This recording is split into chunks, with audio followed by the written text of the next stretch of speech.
Shalom, perkenalkan nama saya Dia Maranatha Sregar dengan NIM 11S24008. Di sini saya akan menjelaskan tentang proyek saya, di mana di sini disuruh untuk membuat proyek akhir.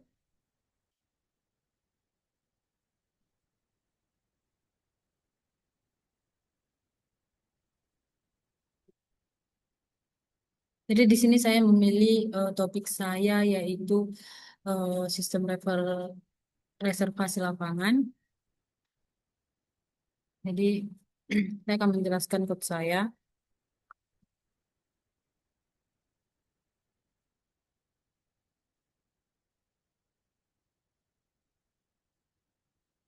Jadi pada kesempatan kali ini saya akan menjelaskan, mempresentasikan kode saya yaitu tentang eh,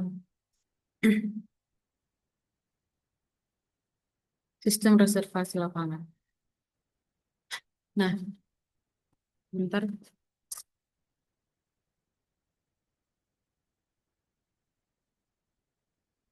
Baik, inilah kode saya. Sistem di sini saya akan mempresentasikan sebuah aplikasi yang saya buat yaitu sistem reservasi lapangan berbasis web menggunakan Spring Boot. Nah, saya akan menjelaskan aplikasi yang saya buat pada proyek PBO ini secara menyeluruh, mulai dari tujuan aplikasi, arsitektur, hingga penjelasan struktur, folder, fungsi masing-masing bagiannya. Nah, kalau aplikasi ini merupakan aplikasi web berbasis Java yang dibangun menggunakan framework Spring Boot. Ya, tujuan utamanya yaitu untuk mengelola sistem reservasi lapangan di mana pengguna dapat melakukan pendaftaran akun, login, melihat daftar lapangan, serta melakukan reservasi lapangan pada waktu tertentu. Nah, dalam pengembangannya, aplikasi ini menerapkan konsep object oriented programming.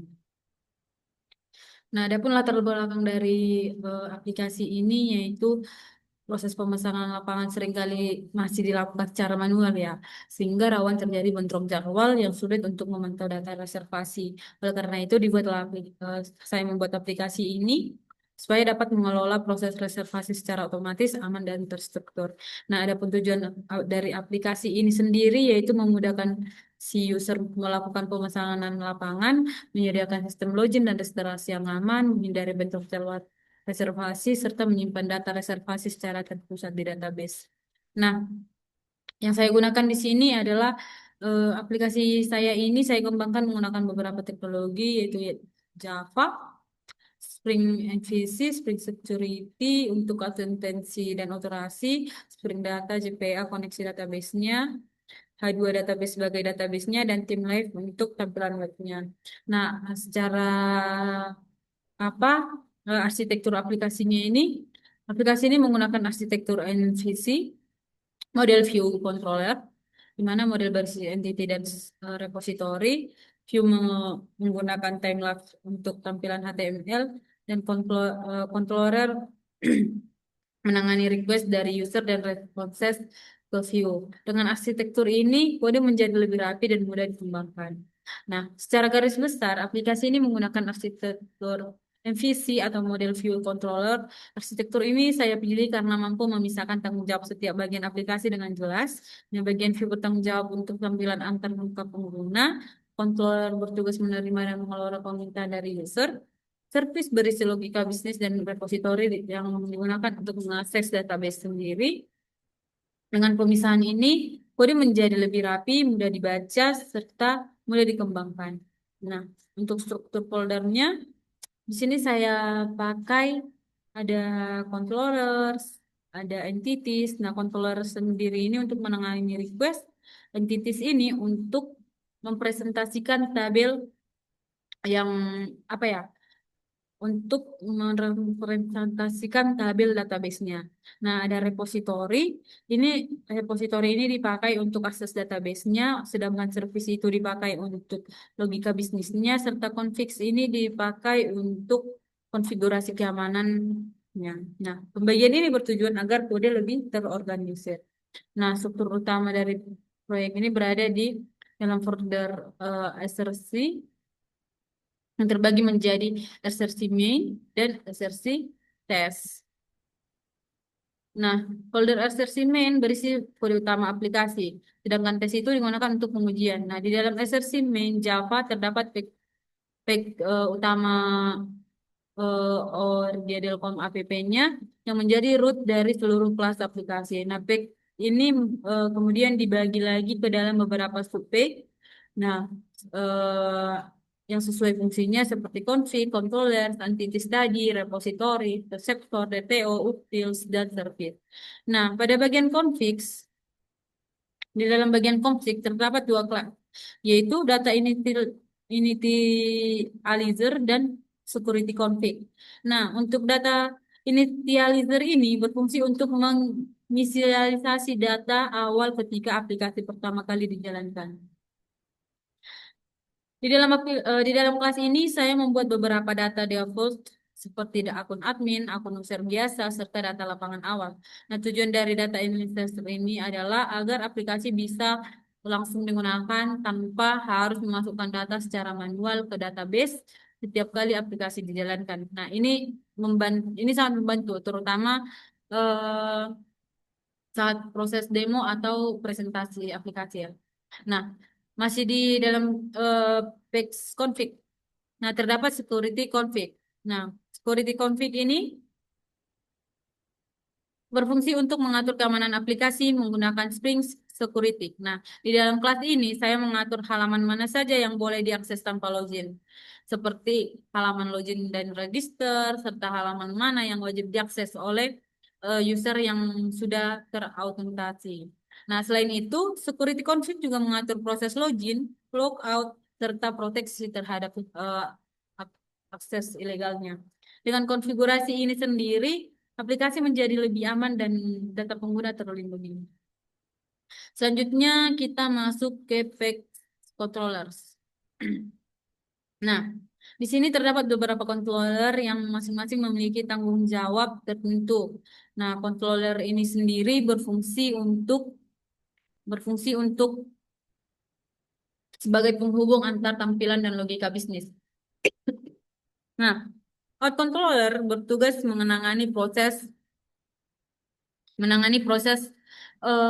pendaftaran atau registrasi user baru. Nah, login controllers di sini berfungsi untuk menampilkan halaman login meskipun proses autentisasinya sepenuhnya ditangani oleh Spring Security. Nah, selanjutnya user controllers sendiri itu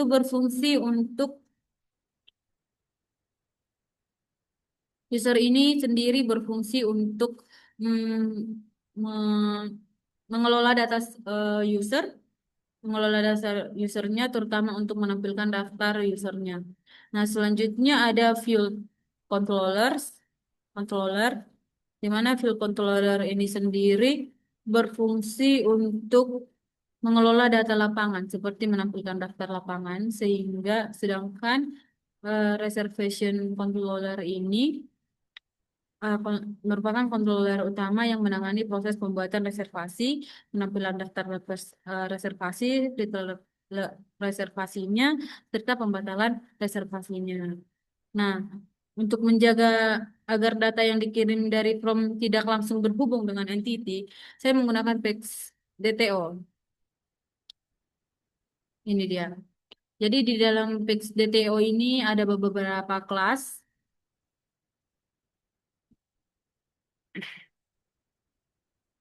yaitu seperti login, field, register, reservation form Java. Nah, DTO ini digunakan untuk menampung data dari forum HTML sebelum diproses lebih lanjut. Nah, penggunaan DTO ini bertujuan agar struktur entity tetap aman, fleksibel, serta sesuai dengan praktik terbaik dalam pengembangan aplikasinya. Nah, pada PEX entities, pada PEX entities ini ada beberapa kelas juga, di mana ini terdapat representasi dari tabel-tabel database. Nah, entity user mempresentasikan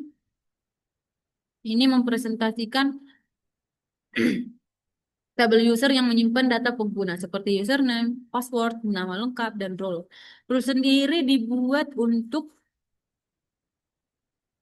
Role ini dibuat untuk dalam bentuk ini yang membedakan antara admin dan user. Nah, selanjutnya itu entity field. Untuk entity field ini sendiri ini digunakan untuk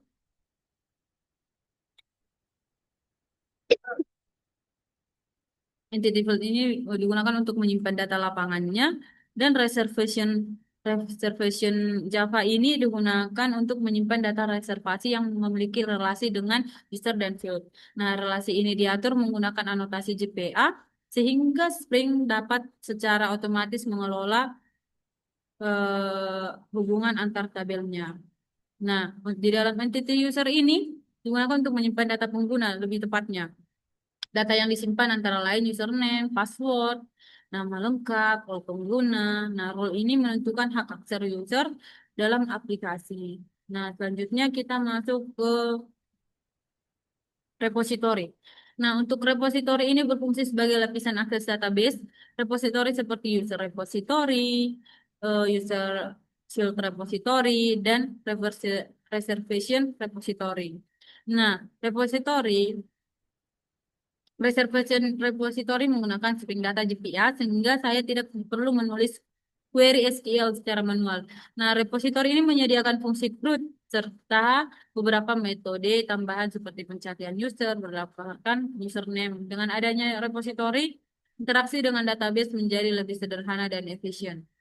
Nah, selanjutnya lanjut ke service. Dan di dalam page service saya menempatkan seluruh logika aplikasi saya di sini. Service berfungsi sebagai perantara antara controller dan repository. Contohnya, service repository, service reservation service di sini berfungsi sebagai perantara. Bertanggung jawab untuk melakukan validasi sebelum reservasi dibuat, seperti memastikan waktu reservasi tidak bentrok, user service menangani logika terkait pengguna, self service mengelola lapangan, logika lapangan. Selain itu terdapat custom user details. Nah, apa ini? Ini adalah digunakan oleh Spring Security untuk mengambil data user dari database saat proses login. Selain itu ada page utils. Nah, ini bisa digunakan, ini tidak. Tapi di sini bantuan page ini digunakan untuk menyimpan konstanta atau fungsi utilitas yang dapat digunakan berbagai aplikasi kode. Nah, di dalam file aplikasi Jasperpy ini merupakan entry point. Eh, Ini merupakan entry point atau titik awal aplikasi lah.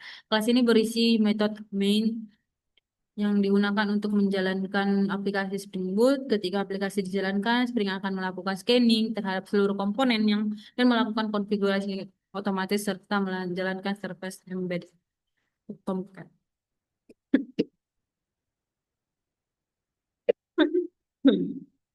Nah, pada bagian ini di bagian resource di sini ada beberapa bagian ya. Dalam folder templates ini berisi file-file HTML yang menggunakan time live. Nah, folder ini dibagi ke dalam beberapa subjek seperti ada user, ada reservation, ada layout.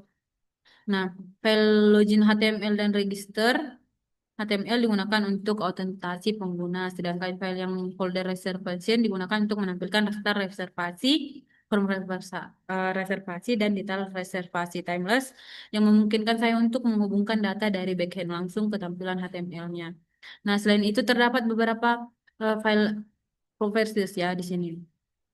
Ini berfungsi untuk mengelola, mengatur konfigurasi aplikasi seperti port service, proteksi database H2, konfigurasi GPA, dan pengaturan timeless-nya. Nah, file ini sangat penting karena menentukan bagaimana aplikasi berjalan di lingkungan lokal.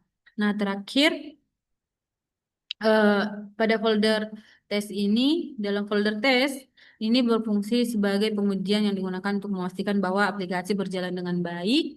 Pengujian ini mencakup pengujian controllers, ada config, ada service, repository, dan konteks aplikasi. Dengan adanya testing, aplikasi menjadi lebih stabil dan terpercaya. Nah, adapun sistem login di sini, aplikasi menggunakan Spring Security functionality untuk mengamankan sistem login. Nah, user wajib login untuk mengakses fitur utama. Password disimpan menggunakan bcrypt agar aman. Halaman login dan register dibuat publik. Nah, halaman lainnya hanya bisa diakses setelah login. Nah, untuk fitur aplikasinya, fitur utama yang tersedia dalam aplikasi saya ini sendiri itu ada registrasi akun, login user, melihat daftar lapangan, melakukan reservasi lapangan, melihat daftar reservasi, dan logout dari sistemnya sendiri. Nah, alur penggunaannya user melakukan aplikasi register tentunya, baru user login, user memilih lapangan dan waktunya, sistem mengecek apakah lapangan tersedianya. Jika tersedia, reservasi disimpan ke database. Nah, untuk database sendiri, aplikasi ini menggunakan database H2, beberapa tabelnya yaitu tabel user, tabel field atau lapangan, tabel registration. Nah, di sini saya akan demo aplikasi. Oh, nanti demonya saya lakukan di akhir sesi. Nah, sebagai kesimpulannya, eh, ya, sebagai kesimpulannya mungkin dari aplikasi yang telah saya buat ini dapat saya simpulkan bahwa aplikasi mampu mengelola reservasi lapangan dengan baik, sistem keamanan sudah diterapkan menggunakan Spring Security, data tersimpan secara terstruktur di database, aplikasi mudah dikembangkan ke tahap selanjutnya. Nah, untuk pengembangan lanjutan dari aplikasi saya ini ada, saya akan nanti menambahkan fitur pembayaran mungkin ya dan fitur-fitur lainnya yang lebih interaktif. Nah, mungkin sekian dari yang saya presentasikan. Di sini saya akan melakukan demo aplikasi.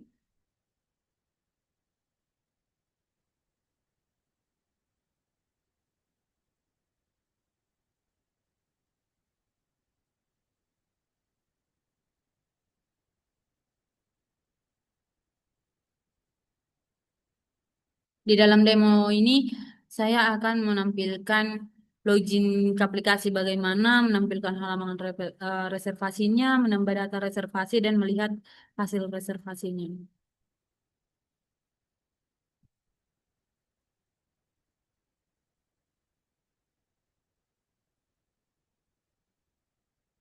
Nah, di sini saya akan melakukan demo.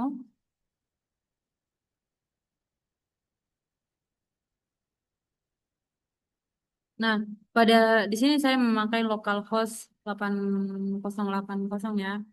Nah, ini tadi yang sudah saya coba ya. Begini tampilannya kira-kira. Namun kita coba dari sini, kita masuk login. Nah, tadi saya sudah daftar nih. Nah, di sini kalau misalnya yang user belum ada akun, bisa daftar di sini dulu. Tapi saya kan sudah daftar ini. Jadi saya kembali ke login aja langsung. Nah, di sini saya pakai DA, malam apa saya kan, baru saya login. Nah, ini dia. Inilah kira-kira penampilan dari dashboard reservasinya. Nah, di sini kita coba tambahkan reservasi, kita pilih lapangan, misalnya saya memilih lapangan futsal A di waktu mulai tanggal 12 bulan 12 2025 di jam 31, saya pakai PM ya. Nah, baru setelah itu saya buat di sini 12 2025 2025 baru di jam selesainya di jam 5. Baru di sini saya catat tim untuk tim. Nah, sini kita simpan. Nah, ini dia. Jadi di sini dapat kita lihat bahwa si user saya sendiri dia Marat Sregar memesan lapangan futsal A dimulai dari ini dan selesainya pada pukul ini. Ini detailnya.